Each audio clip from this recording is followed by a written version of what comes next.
ఆత్మీయతలో ఫలించాలంటే ఒకటి మంచితనంతో ఉండాలి. ఇదిగో దేవుడు రాయించినట్టు విధంగా మీరు మంచిగా జీవించాలి అని దేవుడు మనకు నేర్పుతున్నాడండి.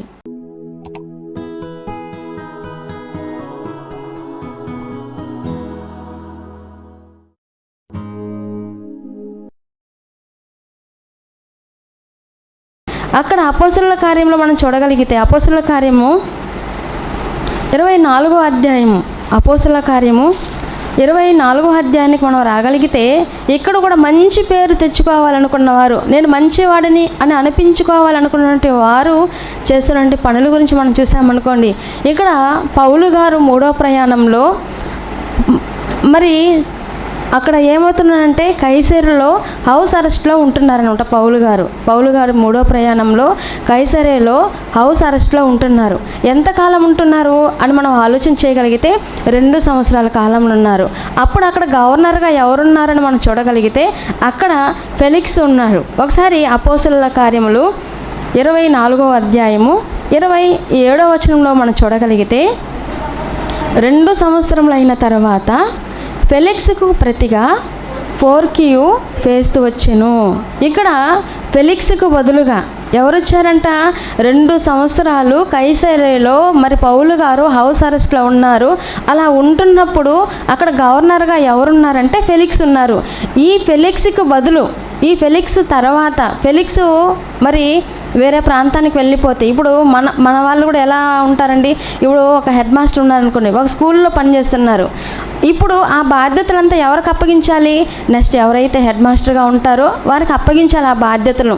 అలా ఇతను ఏమైపోతానంటే మరి వెళ్ళిపోతున్నప్పుడు ఏం చేయాలంటే ఇదిగో ఇతనికి సంబంధించినటువంటి రిపోర్ట్స్ అన్నీ కూడా నెక్స్ట్ ఎవరైతే గవర్నర్గా వస్తారో వారికి అందించాలి, వారికి అప్పగించాలి. అలా అప్పగించాలనుకున్నప్పుడు ఇతను ఏం చేస్తున్నారు? పోనీలే, ఇదిగో నేను వెళ్ళిపోతున్నాను కదా, 2 సంవత్సరాలుగా పౌలు గారు చెరలో ఉంటున్నారు కదా, హౌస్ అరెస్ట్లో ఉంటున్నారు కదా, పోనీలే ఇతను మంచిగా కదా చేశాడు కనుక ఇతను ఏ చెడు కూడా కనిపించలేదు కదా, పోతూ నేను అతన్ని విడుదల చేసేసి వెళ్ళిపోతాను అని ఆలోచించారంటే లేదండి. ఏ నేరం కనబడకపోయినప్పటికీ అతన్ని అలానే ఉంచి వెళ్ళిపోతున్నారు. ఎందుకు? విడిపిస్తే ఎంతమంది విడుదలవుతారంటే ఒక పౌలు గారే. కానీ అక్కడ యూదుల చేత మంచివాడని అని అనిపించుకోవాలని ఏం చేశారంటే అతను విడిచిపెట్టలేదంట అండి. అతను విడిచిపెట్టకుండా అలానే వదిలేసి వెళ్ళిపోయారంట.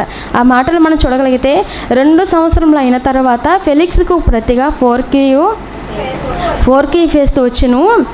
అప్పుడు ఫెలిక్స్తో యూదుల చేత మంచివాడిని అనిపించుకొని వాళ్ళని కోరి పౌలును బంధకములోనే విడిచిపెట్టిపోయాను.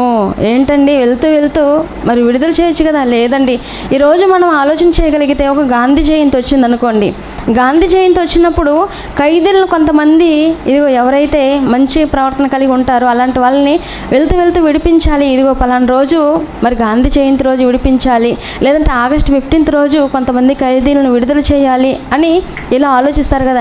ఇక్కడ కూడా మంచే కదండి చేశారు. ఏమైనా నేరం చేసి వెళ్ళారా జైలు కంటే? లేదు, మంచి చేసి పౌలు గారు మరి జైల్లో ఉన్నారు, బందీగా ఉన్నారు. అలాంటి పౌలు గారిని విడిచిపెట్టకుండా యూదుల చేత మంచివాడని అని అనిపించుకోవాలని. ఎందుకు? యూదులందరూ కూడా ఇదిగో మరి పలానాయన మంచి వ్యక్తి, ఇదిగో ఇతను మాకు న్యాయం చేశాడని యూదుల చేత నేను మంచి పేరుని తెచ్చుకోవాలి కనుక నేను ఇతన్ని ఇక్కడే విడిచిపెట్టేసి వెళ్ళిపోవాలనుకున్నారంటండి. పోనీ ఇతనైతే వెళ్ళిపోయారు. ఇతని తర్వాత మరొక వ్యక్తి వచ్చారు. ఆ మాటను కూడా మనం చూడగలిగితే 25వ అధ్యాయంలో 9వ వచనంలో ఉంటుంది. 25వ అధ్యాయం 9వ వచనంలో, అయితే ఫేస్తు యూదుల చేత మంచివాడిని అనిపించుకున్న వాళ్ళని యెరూషలేమునకు వచ్చి అక్కడ నా ఎదుట ఈ సంగతులను గూర్చి విమర్శింపబడుట నీకు ఇష్టమా అని పౌలు గారిని అడిగాను. ఏంటండి, ఫేస్తు వచ్చానంట. ఫేస్తు గారు కూడా ఎలా ఆలోచించారు?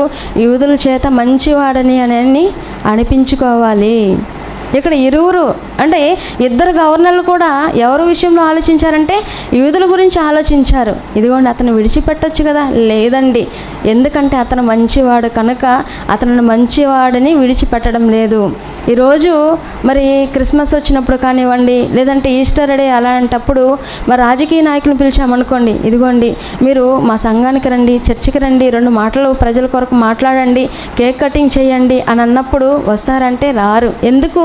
ఇదిగో మీ ఓట్లన్నీ తక్కువ, చాలా తక్కువ. ఇప్పుడు మీ దగ్గరికి వచ్చానా, ఇవన్నీ సోషల్ మీడియాలో కనుక బయటకు వచ్చాయా, ఇదిగో చూసావా పలానా నాయకుడు క్రైస్తవుల వైపు ఉన్నాడు కనుక మన ఓట్లు మరి ఈ నాయకుడికి వేయకూడదని ఓట్ల శాతం తగ్గిపోతుంది కనుక ఇదిగో నేను రాలేనండి, ఏమనుకోవద్దు అని మాట్లాడుతుంటారు. ఇక్కడ కూడా ఇతరుల చేత మంచివాడిని అనిపించడం కొరకు ఇలా చేస్తున్నారండి. అందుకే దేవుడు ఏమని చెప్తున్నారు, మీరు ఎలా ఉండాలంటే మీరు మంచివారిగా ఉండాలి.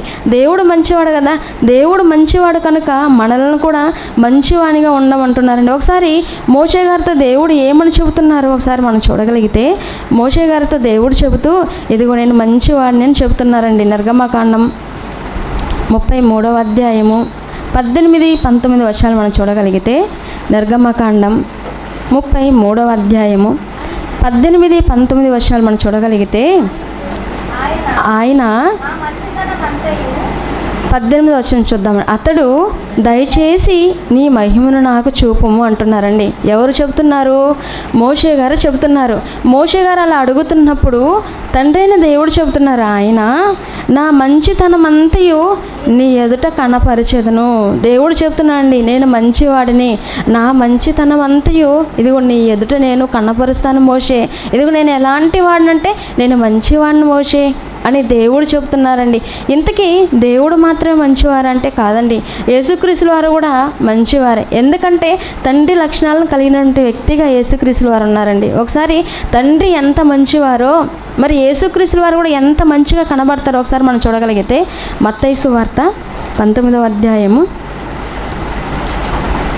మత్తయి సువార్త 19వ అధ్యాయము 16వ వచనం నుంచి మనం చూడగలిగితే, ఇదిగో ఒకడు ఆయన యొద్దకు వచ్చి సద్బోధకుడా, నిత్య జీవం పొందుటకు నేను ఏ మంచి కార్యం చేయవలని ఆయన అడిగాను.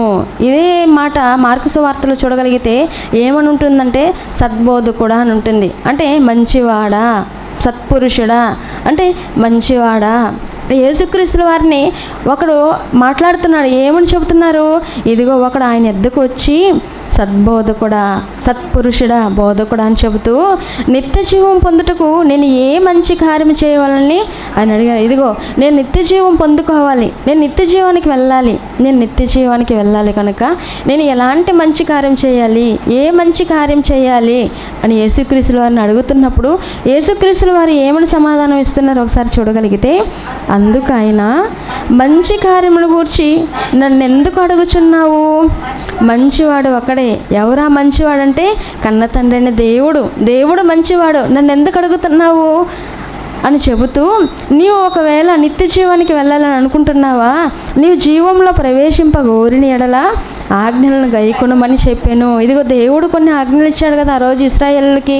కనుక నువ్వేం చేయాలి, నువ్వు మంచివాడు అని అనిపించుకోవాలంటే దేవుడు ఒకడే మంచివాడు కనుక దేవుడు ఏ ఏ ఆజ్ఞలు అయితే ఆ రోజు ఇచ్చారో వాటిని పాటించాలి, వాటిని గైకొనాలి అని చెబుతున్నప్పుడు అక్కడ ఆ యవనుడు ఏమని చెప్తున్నాడో చూడగలిగితే, అతడు ఏ ఆజ్ఞలను ఆయనను అడగగా యేసుక్రీస్తుల వారు చెబుతున్నారు, నరహత్య చేయవద్దు, వ్యభిచరింపవద్దు, దొంగలేవద్దు, అబద్ధ సాక్ష్యం పలకవద్దు, తల్లిదండ్రులను సన్మానింపము, నిన్ను వలె నీ పొరుగువారిని ప్రేమింపవలెను అన్నవియే అని చెప్తున్నారండి.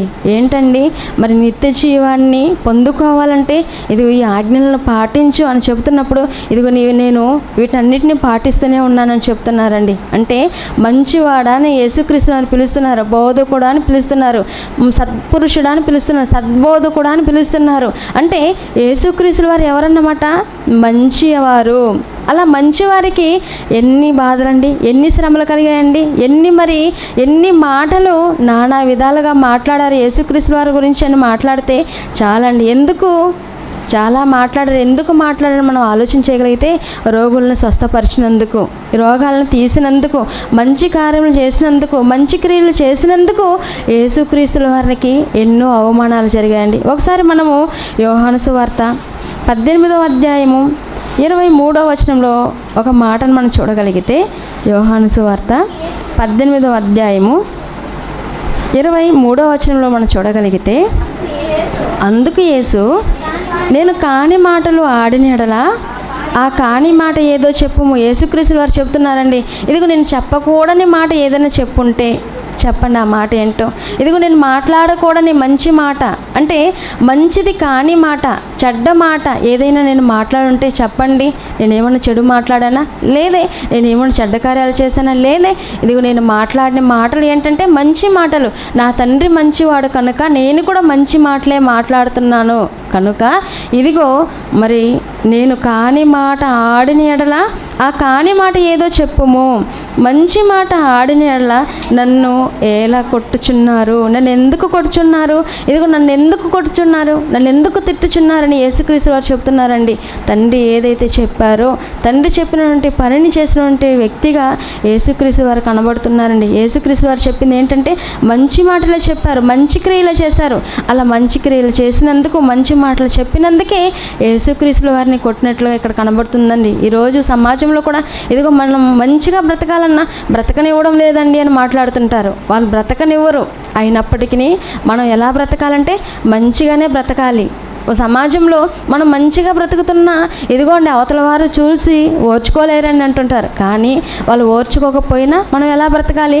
మనం మంచిగానే బ్రతకాలి. ఒకసారి మనం మరో మాటను చూడగలిగితే, ఇదే యోహాను సువార్త 10వ అధ్యాయము 31, 32 వచనాలు మనం చూడగలిగితే, యోహాను సువార్త 10వ అధ్యాయము 31, 32 వచనాలు చూడగలిగితే, యూదులు ఆయనను కొట్టవలని మరలా రాళ్ళు చేత పట్టుకునగా, యేసుక్రీస్తుల వారిని కొట్టాలని ఏం చేశారంట?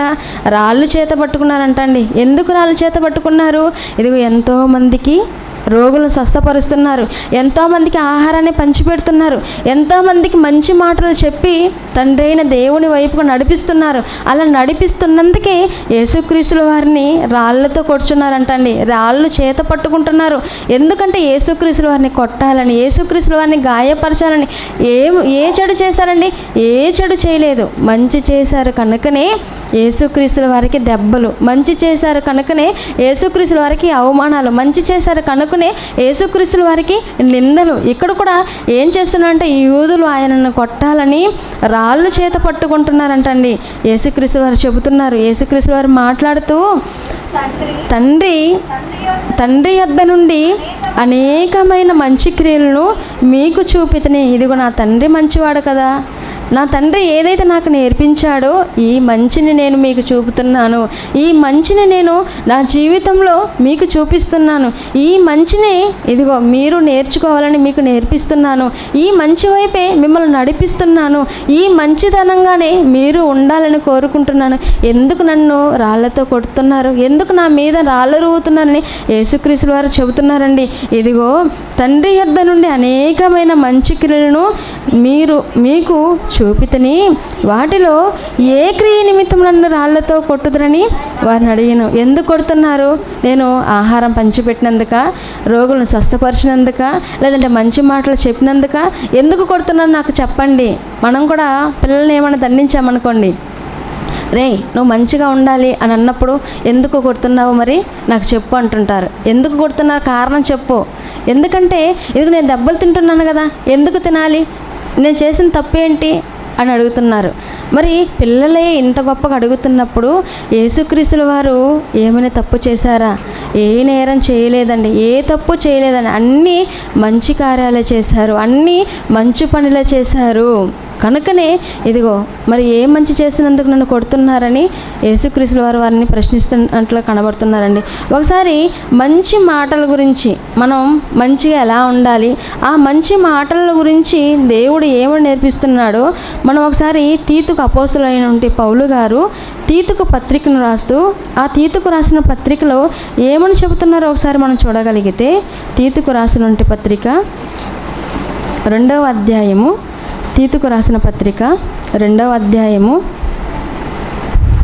3-5 వచనం వరకు మనం చూడగలిగితే, తీతుకు రాసిన పత్రిక 2వ అధ్యాయము 3-5 వచనాల వరకు చూడగలిగితే, అలాగుననే వృద్ధ స్త్రీలు కొండె కత్తులను మిగుల మద్యపానాసక్తులను ఉండక ప్రవక్తన యందు భయభక్తులు కలిగిన వారై ఉండవలను.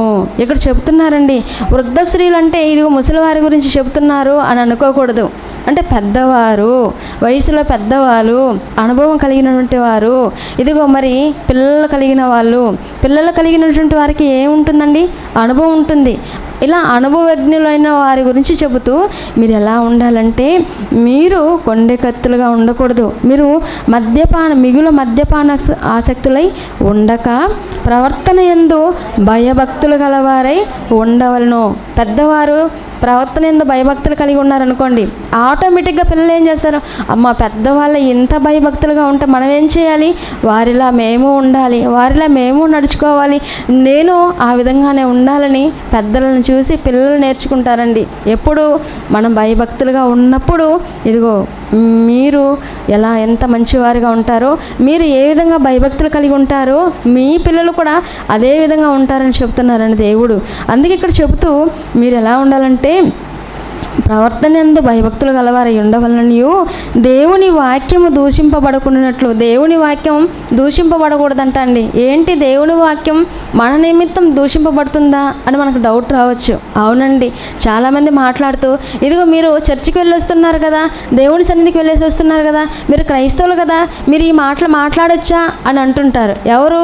సమాజంలో ఉన్నటువంటి వారికి దేవుని మాటలు తెలియకపోయినప్పటికీ, దేవుని గురించి తెలియకపోయినప్పటికీ, దేవుని మంచితనం వారికి తెలియలేకపోయినప్పటికీ వాళ్ళు ఎలా ఉంటారు?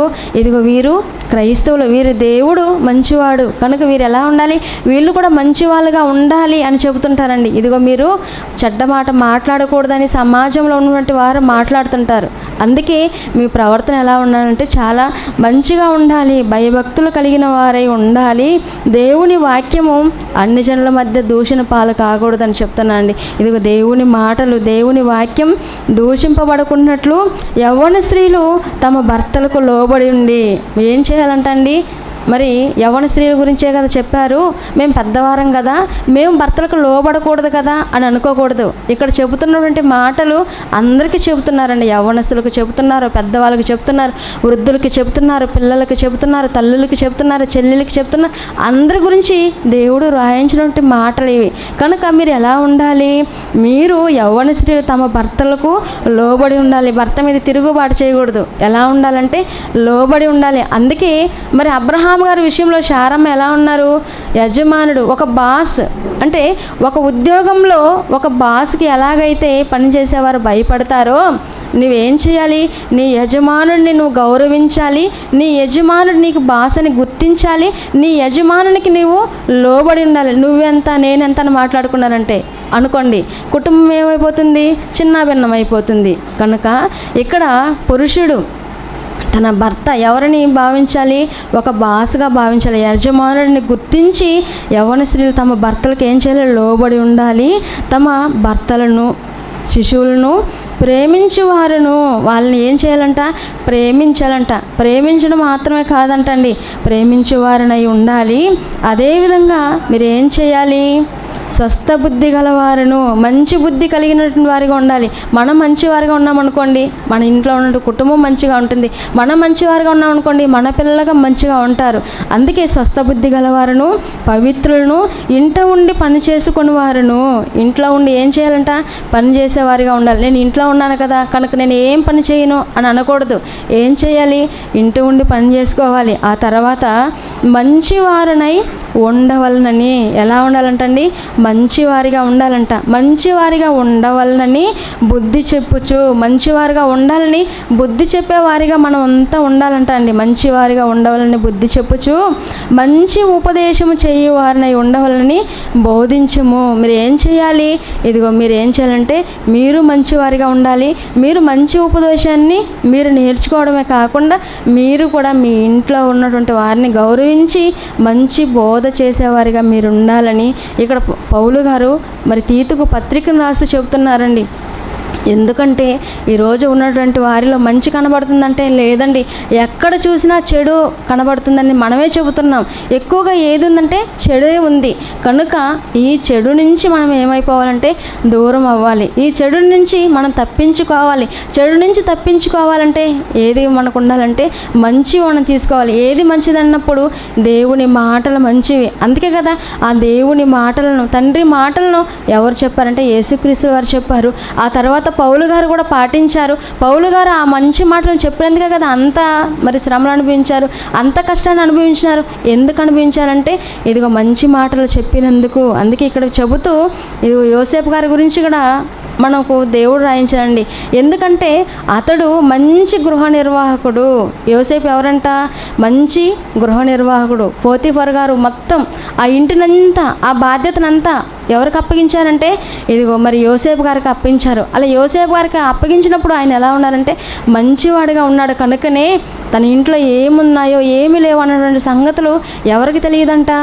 మరి పోతీఫర్ గారికి తెలియదంట అండి. మరి ఎవరికి తెలుసు అంటే యోసేపు గారికి తెలుసు. అంటే ఇంట్లో ఉన్నటువంటి ప్రతిదీ కూడా ఆయన అంతగా మంచిగా చక్కగా చూసుకుంటున్నారంటే అంత నమ్మకం ఇదిగో ఆ రోజు యోసేపు గారు కనబరిచారు. ఎందుకంటే దేవుని మంచితనాన్ని తెలిసినటువంటి వ్యక్తిగా యోసేపు గారు ఉన్నారు. కనుక యోసేపు గారు దేవుడు ఎలాగైతే ఉన్నారో అలా దేవునిని కనబరిచిన వ్యక్తిగా కనబడుతున్నారండి. ఒకసారి మనము పేతురు గారు రాసినటువంటి మొదటి పత్రిక, పేతురు గారు మంచితనం గురించి చెబుతూ పేతురు గారు రాసినటువంటి మొదటి పత్రిక 4వ అధ్యాయము 10-11 వచనాలు మనం చూడగలిగితే, పేతురు గారు రాసినటువంటి మొదటి పత్రిక 4వ అధ్యాయము 10-11 వచనాలు మనం చూడగలిగితే, దేవుని నానా విధమైన కృప విషయమై మంచి గృహ నిర్వాహకులై ఉండి, ఇక్కడ చెప్తున్నారు ఎవరు? మరి పేతురు గారు చెబుతున్నారు మీరు ఎలా ఉండాలంటే నానా విధమైన కృప విషయమై మంచి గృహ నిర్వాహకులై ఉండి, ఒక్కొక్కడు కృపావరము పొందిన కొలది ఒకనికి ఒకడు ఉపచారము చేయుడి. ఇదిగో మీరు మంచి గృహ నిర్వాహకులైతే మీరు ఎలా ఉండాలి? గృహం ఏది? దేవుని సన్నిధి, దేవుని ఇల్లు, అదే కదా ఆయన గృహము.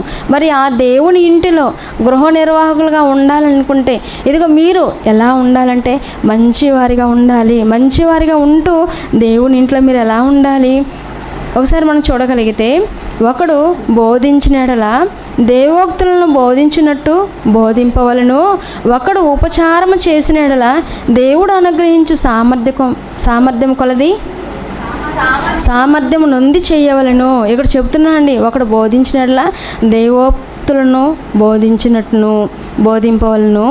అలాగే ఒకడు ఉపచారం చేసేటప్పుడు అతను ఎలా ఉండాలి? దేవుడు అనుగ్రహించి సామర్థ్యం కొలది చేయాలి. ఇదిగో నాకు ఈరోజు ఏమిచ్చాడు? నేను మంచివాడిని, దేవుడు మంచివాడు కనుక ఇదిగో దేవుడు మంచి చేయమన్నాడు కనుక దేవుని సన్నిధిలో, దేవుని గృహంలో, దేవుని ఇంటిలో నేను ఏ మంచి కార్యం చేయాలి? ఇదిగో నేను ఊడ్చాలనా? అయితే నేను నా శక్తి లోపం లేకుండా నా సామర్థ్యం కొలది నేను ఏం చేస్తాను? ఊడ్చే పని చేస్తాను. ఇదిగో అందరూ మరి ఆరాధనకు వస్తున్నారా? ఆరాధనకు వస్తున్న వారందరి కొరకు నేను బరకాలు పరచగలనా? ఇదిగో నా శక్తి లోపం లేకుండా నేను ఏం చేయగలను? ఇదిగో బరకాలు పరుస్తాను. ఇదిగో నేను వంట వండాలా?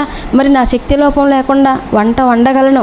ఇదిగో నాతో పాటు మరి కొద్దిమందికి దేవుని మాటలు నేర్పించగలనా? నా శక్తి లోపం లేకుండా నేను చేయగలను అని ఒక్కొక్కరు ఒక్కొక్క పని చేయాలంటున్నారండి. అంతే కదా. కుటుంబం గురించి మనం ఆలోచించామనుకోండి, తల్లిదండ్రులు ఉంటారు, పిల్లలు ఉంటారు. మరి తల్లి తాను ఏ పని చేయగలదో ఆయా పనులు చేస్తారు. మరి తండ్రి తన శక్తి కొలది తండ్రి చేయవలసిన పని తండ్రి చేస్తారు. మరి పిల్లలు కూడా కొన్ని చిన్న చిన్న పనులు చేస్తుంటారు. ఎందుకు?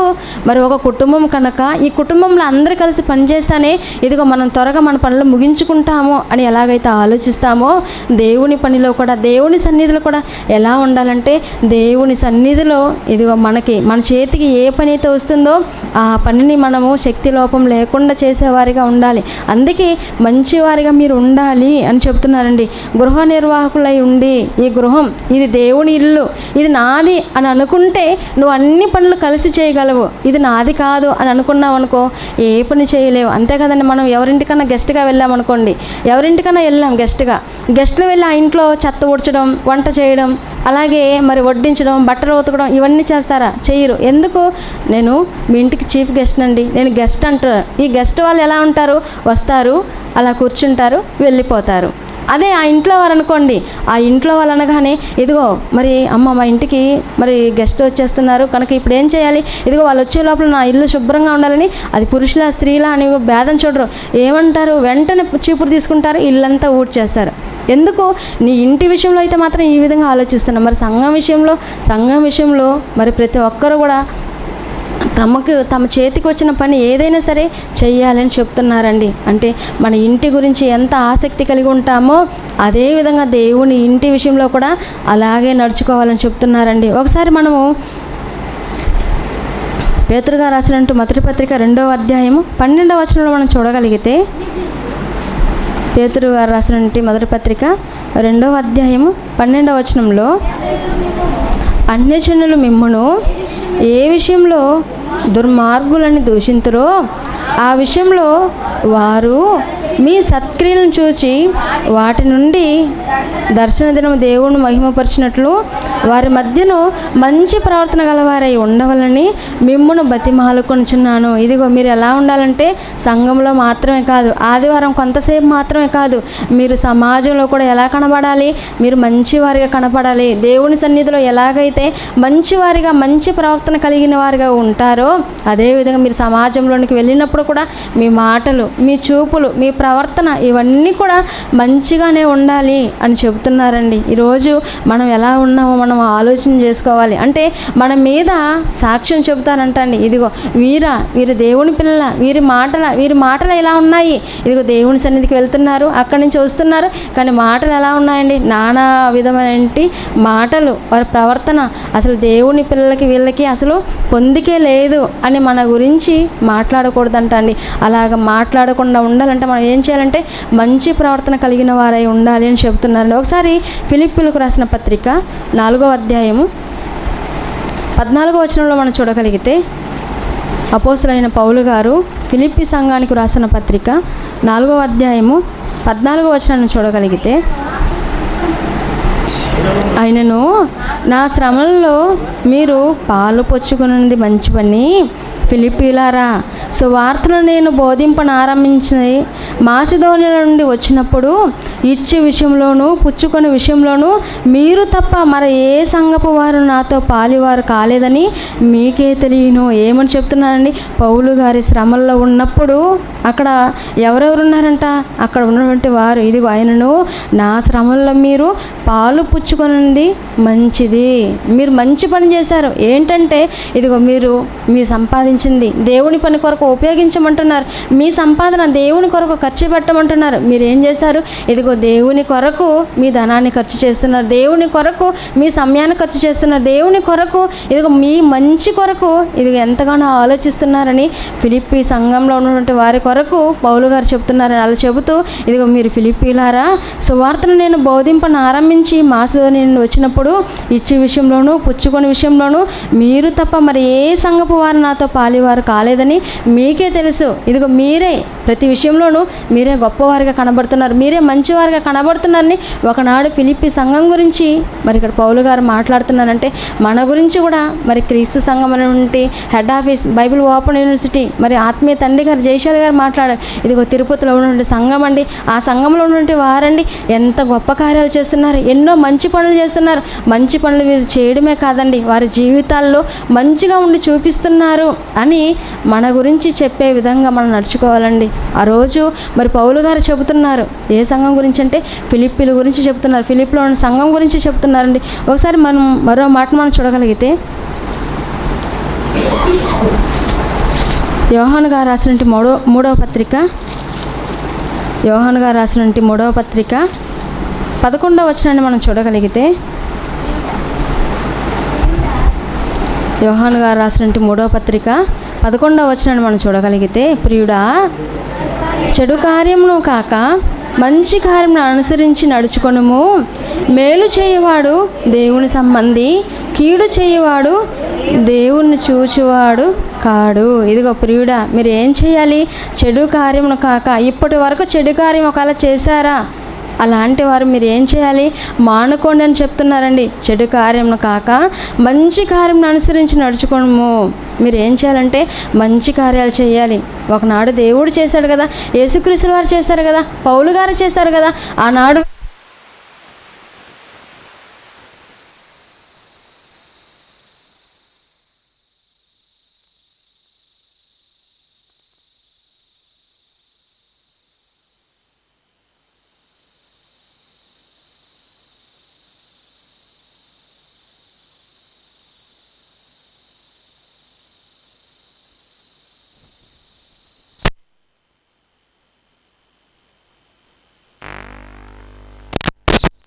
చేసిన వాడు దేవుడిని చూచిన వాడు కాదు. మరి ఎవరు చూస్తారంటే ఎవరైతే మేలు చేస్తారో ఆ మేలు చేసిన వారే దేవుని సంబంధం చెప్తున్నారండి. మరి సంఘంలో జరుగుతున్న ప్రతి ఒక్క కార్యక్రమంలో మనం ఎలా ఉండాలంటే సంఘానికి కీడు చేసేవారిగా ఉండకూడదు, సంఘాన్ని మరి పాడు చేసేవారిగా ఉండకూడదు, సంఘానికి వస్తున్నటువంటి వారిని మాన్పించేవారిగా ఉండకూడదండి. మనం ప్రతి విషయంలోనూ మేలు చేసేవారిగానే ఉండాలి. మేలు చేసేవారు ఏం చేస్తారంటే ఇదిగో మేలు చేసేవారందరూ కూడా దేవుని సంబంధులు కనుక మనం అందరం కూడా మేలు చేసేవారిగా ఉండాలని చెప్తున్నాను. మరలా మనము పేతురు గారు రాసినటువంటి మొదటి పత్రిక 3వ అధ్యాయం 13-14 వచనాలు మనం చూడగలిగితే, పేతురు గారు రాసినటువంటి మొదటి పత్రిక 3వ అధ్యాయము 13-14 వచనాలు మనం చూడగలిగితే, మీరు మంచి విషయంలో ఆసక్తి గలవారైతే హాని చేయువాడు ఎవడు? ఇదిగో మీరు మంచి విషయంలో ఆసక్తి కలిగి ఉంటే, ఆసక్తి కలిగిన వారైతే మీకు హాని చేసేవాడు ఎవడు? మీరు ఒకవేళ నీతి నిమిత్తము శ్రమ పడినప్పుడు మీరు ధన్యులే. ఇదిగో దేవుని పని విషయంలో నీతి నిమిత్తం ఇదిగో మీరు శ్రమ పడుతున్నారా? నీతి నిమిత్తం మీరు బాధలు పడుతున్నారా? నీతి నిమిత్తం హింసింపబడుతున్నారా? నీతి నిమిత్తం ఇదిగో మీ గురించి నానా మాటలు మాట్లాడుకుంటున్నారా? అయినప్పుడు అలాంటప్పుడు మీరు ఎవరంట? మీరు ధన్యులు అని చెప్తున్నారండి. ఇక్కడ మనం ఆలోచన చేయగలిగితే, మనం మంచి చేసినప్పుడు, మనం దేవుని గురించి ఆలోచన చేసినప్పుడు, దేవుని పనుల్లో మనం ఉంటున్నప్పుడు, ఇదిగో మన విషయమై ఎవరైనా మనకి హాని చేయాలనుకున్నప్పుడు ఇదిగో అలాంటప్పుడు మీరు ధన్యులు. ఈరోజు చాలామంది మనం మంచి చేస్తున్నప్పటికీ ఏంటోనండి, ఇదిగో నేను ఎంత మంచి చేసినప్పటికీ అన్ని నిందలు నాకే, ఎంత మంచి చేసినప్పటికీ ఎన్ని పనులు చేసినప్పటికీ అన్ని అవమానాలు నాకే, ఇదిగో ఎంత మంచిగా ఉన్నప్పటికీ ఈ నిందలని నాకేనా అని బాధపడిపోతుంటారండి. అలా నిందింపబడుతున్నప్పుడు, నువ్వు మంచి చేసి ఇదిగో నువ్వు నిందింపబడుతున్నప్పుడు నీవు ధన్యుడు అంట. నువ్వు ఎవరు అంటే ఇదిగో నువ్వు మంచి చేసి నువ్వు కీడు అనిపిస్తున్నావు, నువ్వు దేవుని కొరకు ఆలోచించి చెడు మాటలు మాట్లాడుతున్నారు. అలా మాట్లాడుతున్నప్పుడు ఇదిగో ఆ విషయమే నువ్వు బాధపడుతున్నావా? నువ్వు బాధపడకూడదు. నువ్వు ఎలా ఉండాలి? సంతోషంగా ఉండాలి, ఆనందంగా ఉండాలని చెప్తున్నానండి. అందుకే మీరు మంచి విషయంలో ఆసక్తి కలిగిన వారైతే మీకు హాని చేసేవాడు ఎవడు? ఒకవేళ వాళ్ళు చేశారా? మీరు ఒకవేళ నీతి నిమిత్తం శ్రమ పడినను మీరు ధన్యులే అని చెప్తున్నారండి. మరో మాట మనం చూడగలిగితే సామెతల గ్రంథము 3వ అధ్యాయము 3-4 వచనాలు మనం చూడగలిగితే, సామెతల గ్రంథము 3వ అధ్యాయము 3-4 వచనాలను మనం చూడగలిగితే, దయను సత్యమును ఎన్నడను నిన్ను విడిచిపోనీయకము, వాటిని కంఠభూషణముగా ధరించుకును. ఇదిగో నువ్వేం చేయాలి? ఒక నెక్లెస్గా, ఒక చైన్గా, ఒక హారంగా నువ్వేం చేయాలి? దయను సత్యమును నువ్వు ఎన్నడూ విడిచిపెట్టకూడదు. వారు మాట్లాడితే మాట్లాడి, వాడు చెప్తే చెప్పుకొని, ఇదిగో నీ గురించి ఎంత చెడుగా చెప్తాడా చెప్పనీలే, అయినప్పటికీ నీ సత్య విషయమై నువ్వు తొలగిపోకూడదు. నువ్వేం చేయాలి? దయను సత్యమును ఎన్నడూ నిన్ను విడిచిపోనీయకము, వాటిని కంఠభూషణముగా ధరించుకొనుము, నీ హృదయమును పలక మీద వాటిని వ్రాసుకొనుము. అప్పుడు దేవుని దృష్టి యందును మానవ దృష్టి యందును నీవు దయ పొంది మంచివాడని అనిపించుకుందువు. నువ్వేం చేస్తావు? ఇదిగో అలా చెప్తున్నప్పుడు, అలా చేస్తున్నప్పుడు, వారు మాట్లాడితే మాట్లాడి, అయినా నువ్వేం చేయాలి? సత్యాన్ని విడిచిపెట్టకూడదు. నువ్వు అలా సత్యాన్ని దయను నువ్వు ఎప్పుడైతే విడిచిపెట్టకుండా ఉంటావో అప్పుడు నువ్వు వాటిని కంఠభూషణగా నువ్వు ఎప్పుడైతే ధరించుకుంటావో అలాంటి పరిస్థితుల్లో నీవు దయనొందినవాడు మంచివాడని నువ్వు అనిపించుకుంటావు. నువ్వేం చేయాలి? నువ్వు మంచివాడుగా ఉండడానికే నువ్వు ప్రయత్నించాలే తప్ప ఇదిగో లోకంలో ఉన్నటువంటి వారు అందరూ చెడ్డవాళ్ళనండి, నేను అలానే ఉంటానంటే కుదరదు. అందరూ చెడ్డవారిగా ఉన్నప్పటికీ మనం ఎలా ఉండాలంట? మనం మంచివారిగా ఉండాలి. ఇదిగో మనం దేవుడు చూపించినట్టు ఆ మంచిని మనం చూపించాలి. యేసుక్రీస్తు వారు చూపించినట్టు ఆ మంచిని మనం చూపించేవారిగా ఉండాలని చెప్తున్నారండి. చివరిగా ఒక మాటను మనం చూడగలిగితే, ప్రసంగి గ్రంథము 2వ అధ్యాయము 26వ వచనం. ప్రసంగి గ్రంథము 2వ అధ్యాయము 26వ వచనం మనం చూడగలిగితే, ఏలయనగా దైవ దృష్టికి మంచివాడుగా ఉండువానికి దేవుని జ్ఞానమును, తెలివిని, ఆనందమును అనుగ్రహించును. దేవుని దృష్టికి ఎవరైతే మంచివారుగా ఉంటారో వారికి ఏది ఉంటుందంట? దేవుని జ్ఞానం. ఈరోజు దేవుని జ్ఞానం వాళ్ళు ప్రకటించేస్తున్నారు, మరి నేను ప్రకటించలేకపోతున్నాను అని గుండెలు బాదుకుంటున్నారా? అయితే నువ్వు మంచిగా ఉండడానికి ప్రయత్నించాలి. మంచిగా ఉంటే ఇదిగో దేవుని జ్ఞానాన్ని నీకు అనుగ్రహిస్తాడు. దేవుని దయను నువ్వు పొందుకున్న వాడిగా ఉంటావు. అందుకే ఏలయనగా దైవ దృష్టికి మంచివాడుగా ఉండువానికి ఏమొస్తుందంట? దేవుని జ్ఞానము, తెలివి, ఆనందమును అనుగ్రహించును. ఇదిగోండి, చాలామంది మాట్లాడుతూ ఏంటోనండి మీరు వీళ్ళకి ఎన్ని చేసినప్పటికీ వీరు మారడం లేదు అని మాట్లాడుతుంటారు. ఎందుకు మారాలి? దేవుని పని విషయంలో, దేవుని మరి సేవ విషయంలో, దేవుని మాటల విషయంలో దేవుడు మనకు అనుగ్రహించినటువంటి ఈ పనిని మనం చేస్తున్నప్పుడు దాంట్లో ఎన్నో నిందలు, అవమానాలు, బాధలు, కష్టాలు ఇవన్నీ వచ్చినప్పటికీ ఏంటోనండి వీళ్ళు ఆనందంగా ఉంటున్నారు అని నువ్వు బాధపడిపోతున్నావా? అయితే నువ్వు ఏం చేయి? నువ్వు దేవుని పని చేయి. నీవు దేవుని కొరకు బ్రతుకు. నువ్వు దేవుని పనిలో ఉండు. అలా నువ్వు దేవుని పనిలో ఉంటున్నప్పుడు దేవుడు నీకు జ్ఞానాన్ని ఇస్తానంటున్నారండి. అందుకే ఏలయనగా దైవ దృష్టికి నువ్వు మంచివాడుగా ఉంటే అలా ఉండేవానికి దేవుడు జ్ఞానాన్ని, తెలివిని, ఆనందాన్ని అనుగ్రహిస్తారంట. కనుక దేవుని ఆనందాన్ని మనం పొందుకోవాలంటే, దేవుని జ్ఞానం మనకు కావాలంటే, దేవుని జ్ఞానాన్ని మనం స్వీకరించాలంటే మనం ఎలా ఉండాలంటే మంచివారిగా ఉండాలి. దేవుడు ఎలా మంచివారిగా ఉన్నారో, దేవుడు ఎలాగైతే అన్నీ మంచిగా చేశారో, తండ్రి బాటలో యేసుక్రీస్తు వారు ఎలాగైతే నడిచారో, యేసుక్రీస్తు వారు చూపినట్టే ఆ మార్గాన్ని పౌలు గారు అయితే ఎలాగైతే చూపించారో, ఈరోజు క్రీస్తును నమ్మిన మనం క్రైస్తవులుగా పిలువబడుతుంటే మనము ఏది చేసేవారిగా ఉండాలంటే మనకి చెడు చేసినా పర్వాలేదు, అయినప్పటికీ మనం మంచినైతే విడిచిపెట్టకూడదు. మన గురించి ఇతరులు చెడుగా మాట్లాడినా పర్వాలేదు, కానీ మనం మంచిని విడవకూడదు. ఇదిగో మన గురించి చెడుగా మాట్లాడుతున్నప్పుడు, మన గురించి చెడుగా చెబుతున్నప్పుడు మనం ఏం చేయాలి? మనం ఆనందించాలి. ఎందుకంటే దేవుని జ్ఞాన విషయంలో ఇదిగో నేనైతే తొలగిపోలేదు, దేవుడి విషయంలో నేనైతే తొలగిపోలేదు, దేవుని విషయంలో ఇంకను నేను సత్యాన్ని చేతబట్టుకొని ఇంకా ఎక్కువగా నేర్చుకోగలను. అయినా నువ్వు మాట్లాడతావా? మాట్లాడుకో అని మాట్లాడే వారికి విడిచిపెట్టాలని చెబుతున్నారని. ఈరోజు మనం గలతీయులకు రాసిన పత్రికలో మరి ఆత్మఫలాల గురించి మనం నేర్చుకున్నాం. ఏంటి ఆత్మఫలాల్లో ఒకటంటే మంచితనం. అందుకే మీరు ఆత్మీయతలో ఫలించాలంటే వీటన్నిటి గురించి నేర్చుకొని చెప్తున్నారండి. ఒకసారి మరలా మనం గలతీయులకు రాసిన పత్రిక, అపోస్తలుడైన పౌలు గారు గలతీయులకు రాసిన పత్రిక 5వ అధ్యాయం 22వ వచనం ఒకసారి మనం చూడగలిగితే, అయితే ఆత్మఫలాలు ఏమనగా ప్రేమ, సంతోషము, సమాధానము, దీర్ఘశాంతము, దయాళుత్వము, మంచితనము, విశ్వాసము, సాత్వికము, ఆశా నిగ్రహము. ఇదిగోండి, వీటిలో మనం మంచితనము అనే ఫలాన్ని ఫలించేవారిగా మనం అందరం ఉండాలని తెలియజేసుకుంటూ, మనం అందరం మంచివారిగా ఉంటూ, ఇదిగో దేవుడు మంచివాడు కనుక దేవుడు నుండి ఆ లోకాన్ని సంపాదించుకునే వారిగా మనం అందరం ఉండాలని తెలియజేసుకుంటూ ఈ నా మాటలు ముగిస్తున్నాను. అందరికీ నా వందనాలు.